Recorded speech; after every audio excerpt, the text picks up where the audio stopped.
Equivox.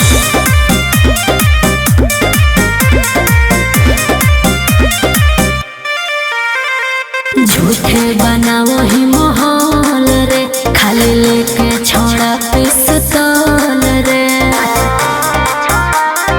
रे सुन हो तो कोनो राजा हमर महाराजा, उहे बजोई तो ढोल रे।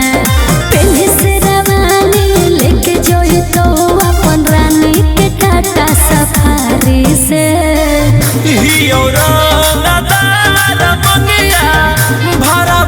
रंगदारी से ओई बहु बारात लेके खाना लगाड़ी से, ओई बहु बारात लेके खाना लगाड़ी से।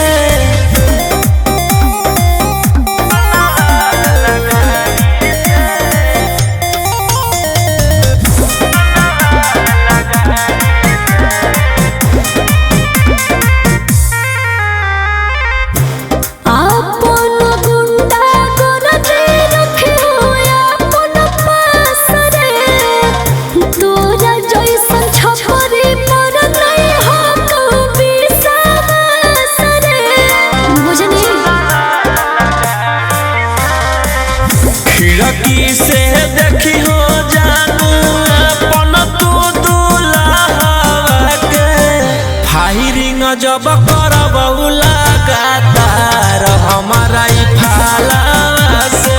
पूरा न हो तो तोर ख्वाहिश उठ जोई तो लस दुआरी से।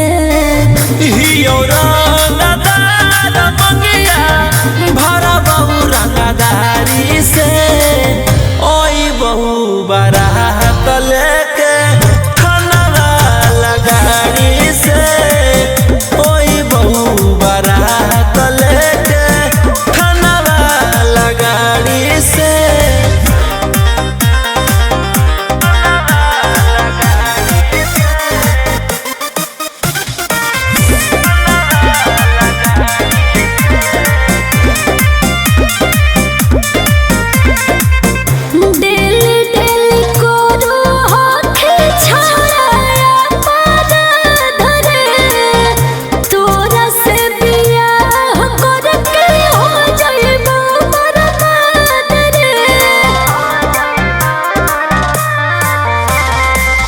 मलावा जोई मलावा पहमही पहिरई बहुगे, पुलिस दरोगा हवलदार साथे आई बहुगे।